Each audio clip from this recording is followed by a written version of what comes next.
just going to go ahead and call it right now, but Halo Esports is back, baby. Oh, we back.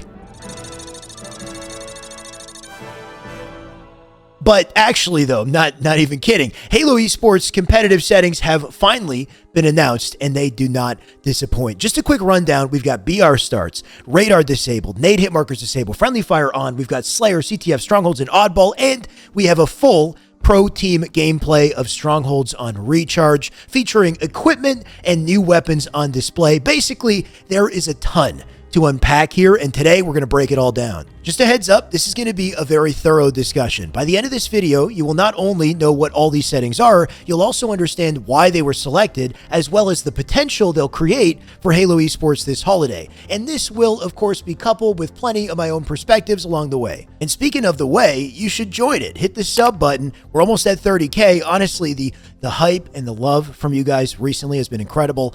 I've never seen something like this on my channel, and honestly, I'm very thankful. I love you guys. That said, let's go to the freaking moon, baby. Let's keep going. Let's see how far we can take this thing.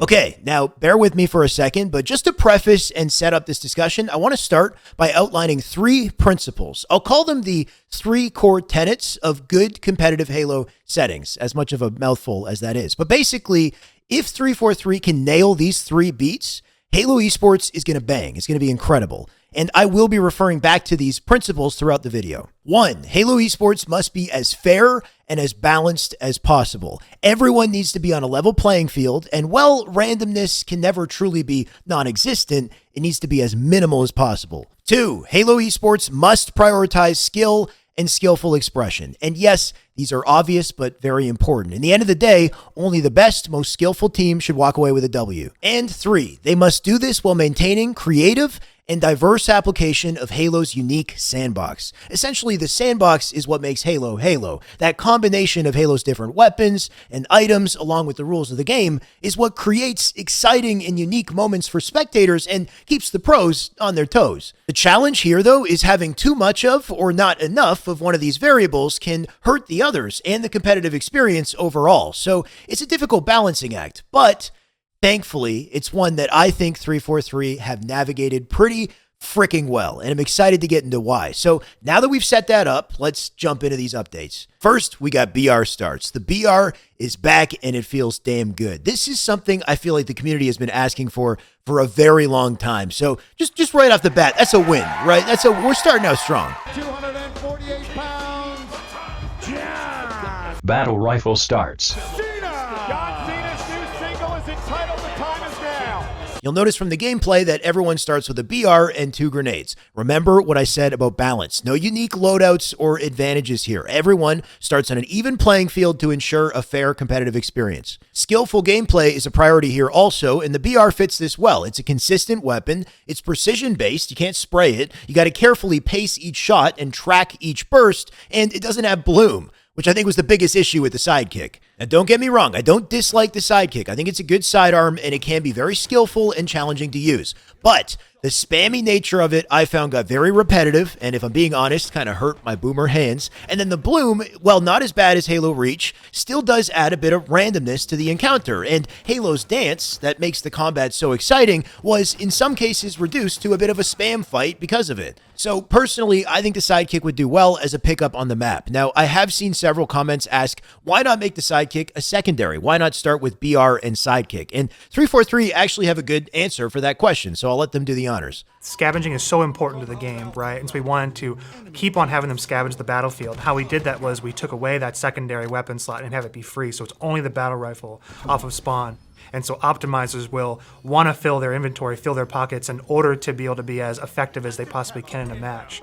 So going with that scavenging story of the map being very curated with very specific items and toys in the map, and filling up their inventory is super important. Just like that third principle I brought up, what makes Halo so exciting is controlling and mastering the sandbox. Right now, the BR is very versatile, especially in mid to long range, but in close range, it's difficult to track shots, and you've got a long time to kill, longer than many close range weapons. So you're incentivized to go out of your way to scavenge on the map rather than having a BR and a sidekick and having close close and long range covered, you might not take the risk. You might not go pick up weapons, which weakens the power of the sandbox. Also understand that simply having a secondary, regardless of what it is an advantage in Halo. If, for example, you're in a gunfight and you get caught in a reload and you don't have a secondary, you can't cancel that reload. You got to back off or die. But if you have a secondary, you can hit YY, cancel the reload, fire a shot. Or you can throw a nade, hit the Y button, cancel the nade animation, sprint instantly. Or melee, switch weapons, sprint instantly. So there's a variety of advantages that come from simply having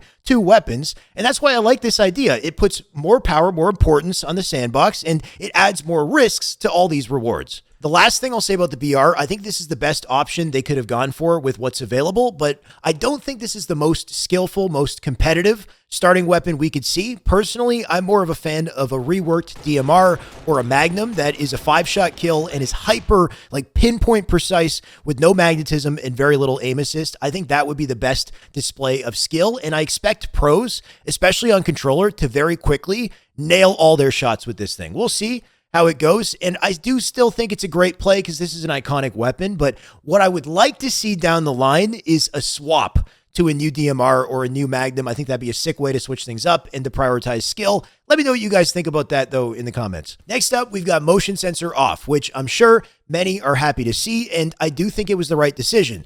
However, turning off the motion sensor is not a no-brainer decision in competitive Halo. There's valid reasons to have it both on and off. Halo 5, for example, had something called the ability tracker, and we actually got to use this during the first Halo Infinite flight. This is a special version of the motion sensor that only tracks players using abilities, so you only showed up if you were sprinting, sliding, thrusting, or stabilizing. Because Halo 5 was so fast-paced and had so many explosive movement options, this tracker helped control the pace of play and also added a little risk behind high-speed decision-making. The ability tracker also had these little lines on the outer edge that marked where your teammates were. Now, they wouldn't show how far away the teammates were, but a good aware player could, at a quick glance, understand his team setup using this, and these little markers were useful for well-choreographed team plays. So in Halo 5's case, you could argue that the tracker actually created a more skillful experience for competitive overall. Now, Halo Infinite, on the other hand, is a different game with a different pace of play. And because it's not as explosive as Halo 5, I think having no radar could work here.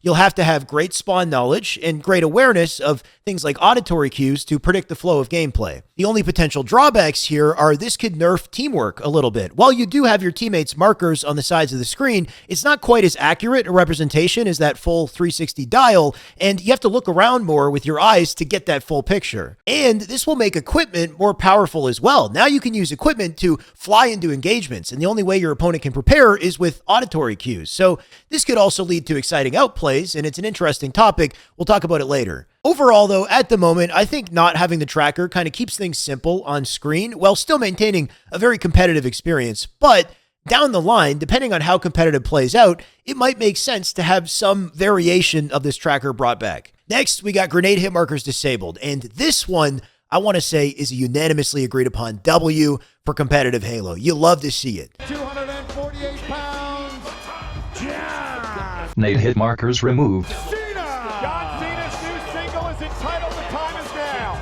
What's wrong with grenade hit markers? In case you don't know, they give players information. Grenade hit markers give players both a visual and an auditory cue that they have done damage to their opponent. In Halo 5, you could actually tell if you did a weak hit or a strong hit with your nade simply from the audio alone. Whether or not you know your grenade did damage will affect your follow-up decision in a gunfight. And a little example of this actually pops up during the commentary with Bravo and L-Town. Sure, here's another camo pickup. Sal, you guys have really been on top of that camo and activated immediately. And probably the most interesting thing to talk about there, right, is the lack of grenade hit markers that player would have had in that situation. Yep, exactly. So that player actually had no idea how much damage he was actually doing or if he was even hitting me. Yeah.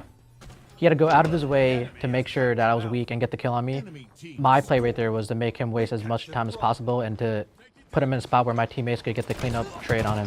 It's not the greatest example, but like they were saying, if that player knows his nades are doing damage, then he could just throw more nades. But if he doesn't know, then he has to decide whether he wants to risk leaving the position to finish off that kill. And that's kind of the beauty of it. A different situation would be throwing a nade across the map into a power position and randomly getting a hit marker. You could play aggressive off that, or you could call it out to your teammates for for your teammates to finish the kill. So you're getting a lot of advantages for little risk, little effort associated. So basically, just to wrap back to the three tenets, no nade hit markers increases the risk of aggressive play while promoting good timing and awareness, thus creating a more skillful experience in competitive. And that, ladies and gentlemen, is a W. Thank you! Next, we got friendly fire on, which I think is pretty obvious. And what's also obvious is I'm having a lot of fun with these background images. Man, the concept art in this game is sick. Come on. Anyway, of course, if friendly fire was off and you had a teammate in a gunfight, let's say capping a stronghold, then you would just throw nades and shoot rockets in there without hesitation because you would know you're only going to hurt the enemy. So basically, having friendly fire on ensures a more balanced and skillful experience. The bigger topic here, though, is that team collision appears to still be off as well. So basically, if you bump into your teammate, you phase right through them, which is pretty interesting, and I'm curious to know what you guys think about this. On one hand, I'm sure some people are upset about this because sometimes interacting with your teammates can lead to a sick play, like jumping off your teammate's head to extend your jump. And your teammates in this case are kind of part of the sandbox, so not interacting with them kind of hurts that third principle. On the other hand, in a fast-paced game like Halo 5, let's say, team collision is kind of annoying sometimes, especially off starting strats. It's very easy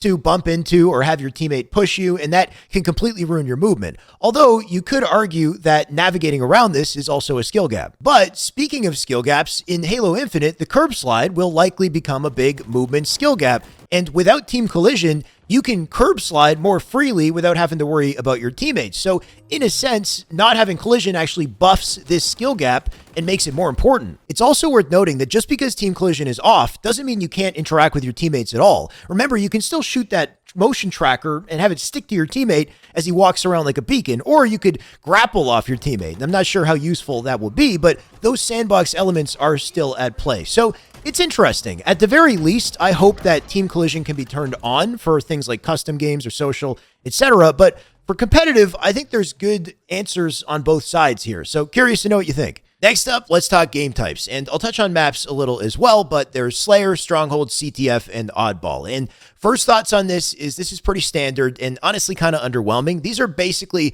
the same game types we played in Halo 5 for the last 6 years with minor tweaks. So I was hoping they'd take some risks here, and so far it doesn't look like it, but I'll talk about that in a second. For now, let's just talk about what they have. The first thing I want to touch on is Slayer is back, and for some OG Halo fans and casual viewers, this might seem like a no-brainer, but in the competitive scene today, having a Slayer is kind of divisive. The issue with Slayer is momentum, and the snowball effect in Slayer is very strong. If a good team gets power weapon and spawn control, they can basically guarantee follow-up kills with very little room for a counterattack. And because the only incentive is to get kills, sometimes players will resort to cheesier gameplay tactics like camping with power weapons, and this can slow the pace of play down to a crawl, which can be exciting for the viewers and suspenseful, but it sucks for the players. Basically, in the end of the day, it's debatable as to whether Slayer is still a good representation of team skill in Halo Esports. The better display of skill typically comes from CTF and Strongholds, where full teamwork is on display to manage objectives, and players are forced to make more decisions and put themselves in more uncomfortable situations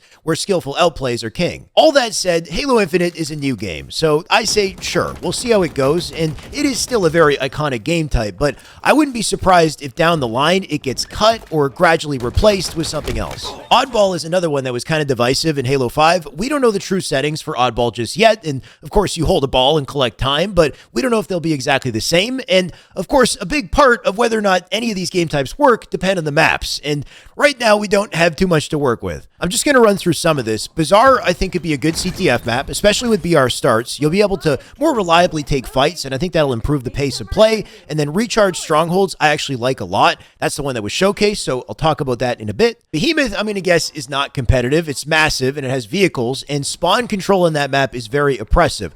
However, as an open-minded Halo player, I do think that the esports viability of this map would be an interesting discussion, maybe for another time. And then there's Live Fire, which in my opinion is kind of a weird competitive map because it's a 3-lane, but the center lane is a very thin hallway and all the sight lines are blocked, and then there's like a donut kind of around that. So because of the way it's laid out, controlling this map in the traditional sense is difficult because so much of your visibility is blocked.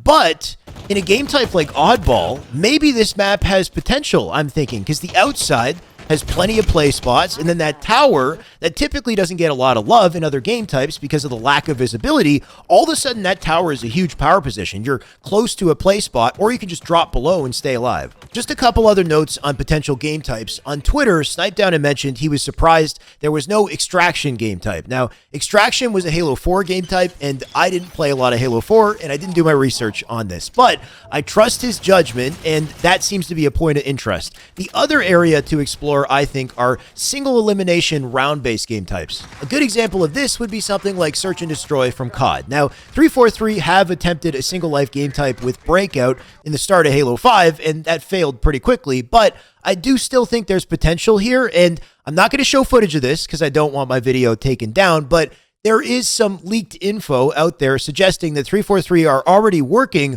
on a single life game type with a down but not out system. So kind of like Gears of War, if you take too much damage, you drop to your knees and a player has to come revive you. So sounds very interesting for Halo. Basically, at some point in the future, we might get some pretty spicy game types in the mix. Okay, so apparently we are 15 minutes into this video and I still haven't directly addressed this gameplay.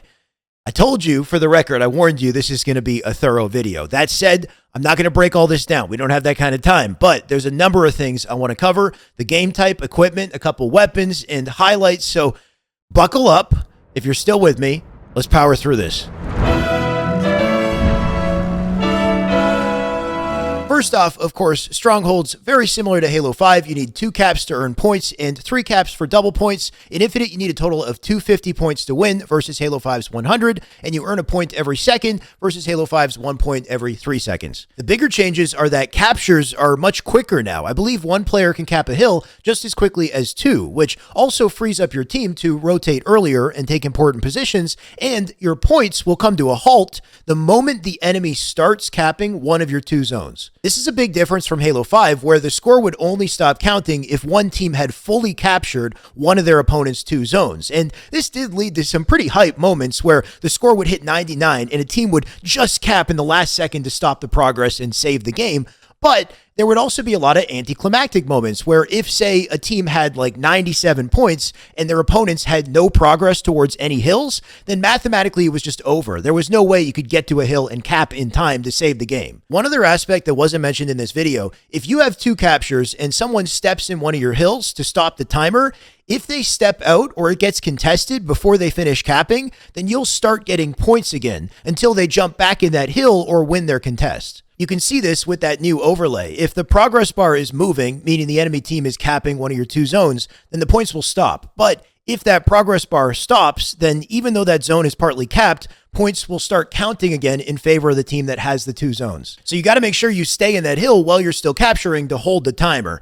Basically, what all this means is Infinite Strongholds is going to be very frantic towards the end, and anyone can save the game in a split second. So overall, I think this is pretty cool. I'm very interested to see how it shakes up the meta in a proper tournament. Next, we got to talk about equipment, which appears to be fully embraced in competitive. And I'm sure the response to this will be a little mixed, but personally, I'm glad they're trying this out. If we think back to the 3 tenets, having equipment is a huge boost to number 3. Sandbox creativity is on full display, and no doubt this will be the source of so many hype moments. Equipment is also the biggest new skill gap in Halo Infinite. Learning to master these items and use them in the right situations can lead to huge advantages. But there's also drawbacks here. Too much access to equipment can negatively affect balance and also reduce the risk and skill associated with using them. So finding the right balance is the difficult part here. Right now, equipment does seem to be pretty accessible. There's a moment in the game where L-Town picks up 1 repulsor off a player and then immediately picks up 3 more off of spawn, and all of a sudden he's got 4 repulsors. The equipment spawn timer in this game is static and will continue to spawn equipment regardless of whether or not someone is holding one. So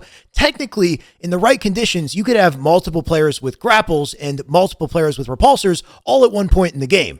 Will this be too much? Only time will tell. On Twitter, Snakebite has already mentioned that he was hoping players would get 1 use of equipment per pickup, and I think eventually this is what we could see depending on how things go, but personally, as a spectator, I kind of like the fact that they stuck with 3 for now. I think early on in Halo Esports is the time to leave the door open a little more for sandbox creativity because it could lead to more exciting plays out the gate. That said, I hope 343 pays close attention to the pro community once this game comes out so that they can make the necessary changes if there is a big balance balance issue. Apart from that, I'm just excited to see how equipment will affect this skill gap. Like, on one hand, you've got that repulsor jump from L-Town from bottom mid straight up to A into a sword kill. And one note about repulsor jumping, by the way, the closer you time that repulsor input to your jump, the higher you go. So if you want the highest possible jump, you got to look down and hit repulsor and jump together at the exact same time. And that timing is important. For example, in Bizarre, it's the only way to get from Shoddy straight up to the vents in a single jump. So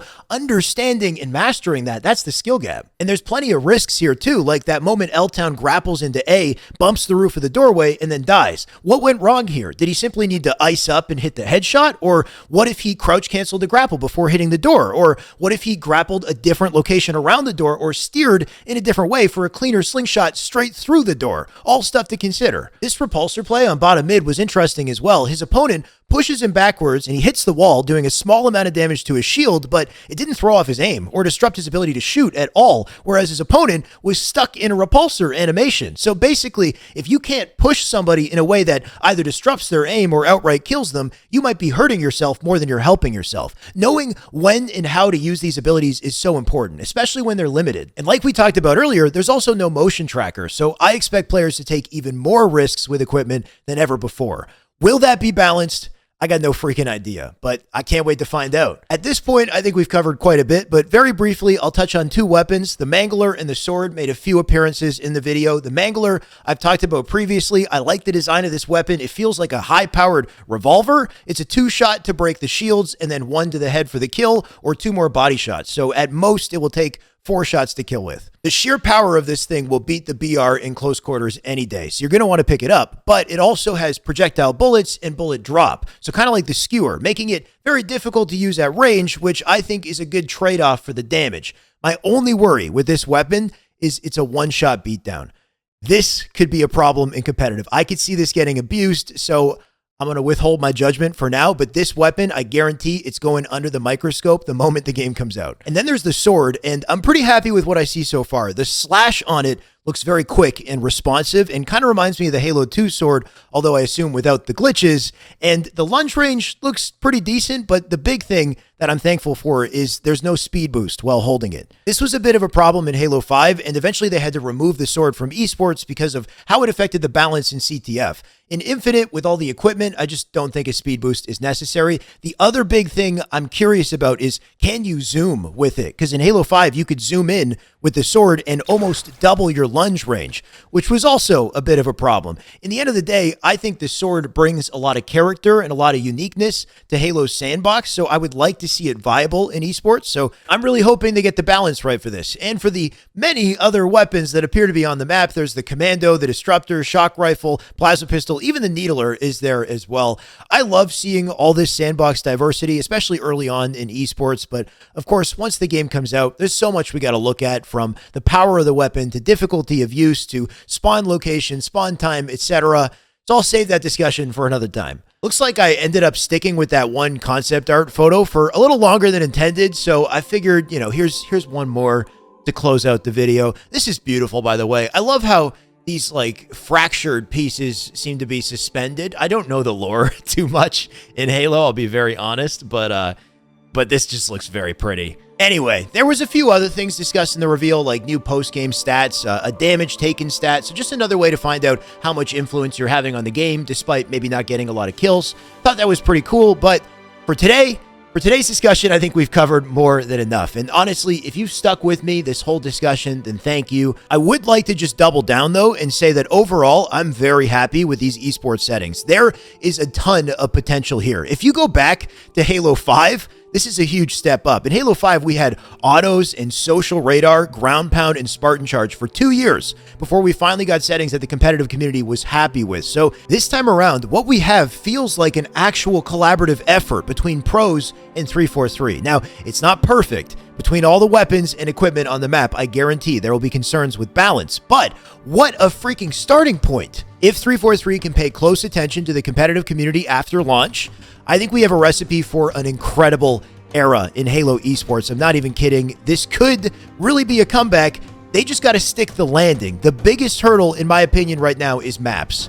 We don't have enough of them, and we need better ones as well, right? What we have is okay, but there's nothing extraordinary here. I also think they need to bring in some bold new game types. But that's where I'm going to leave this discussion today. The rest, I'm going to leave up to you guys in the comments. What do you think of all these settings? Do you believe in the potential of a comeback for Halo Esports? What's it going to take to get there?